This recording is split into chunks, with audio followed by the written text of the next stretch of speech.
Sumong sa pagbisita sa senador nga si Alan Peter Cayetano sa mga henerala aron sa paghatag og hinabang sa mga senior citizen. Usa kuno sa dakong suliran nga ginaatubang karon sa mga tigulangan ang pagkalubog sa utang ug usa na niini ang 5-6 kiniluyo sa ilang pangidaron. Apan sa press con nga gipahigayon sa usa ka hotel dinhi sa Dakbayan, dili malakayang matuki usab ang direksyong iyang padulngan karong 2016 national election. Nag-file og certificate of candidacy si Cayetano nga magpapili para vice presidente sa nasud. Usa si Cayetano sa nagpakita og suporta ngadto kang Davao Mayor Rodrigo Duterte. Question, ako ba magpapakalbo? Hindi ko na kailangan gawin yun kasi nangyayari na naturally.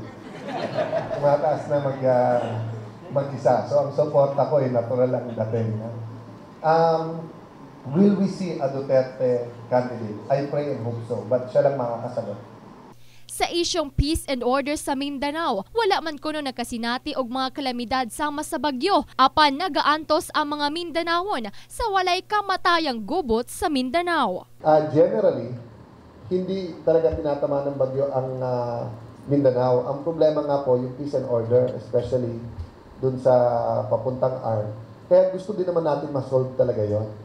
Samtang kalabot sa hisgutan ng health facility sa Mindanao, apil na ang mental hospital nga wala ang Dakbayan. Gitubag niini nga kinahanglan og kabag-uhan sa mga balaod ug tungod ana ang Pilipinas sa centralism. Tanan ana sa kauluhan ang kalambuan.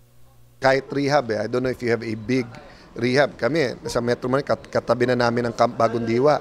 Hindi kami makapagpasok na maraming i-rehab.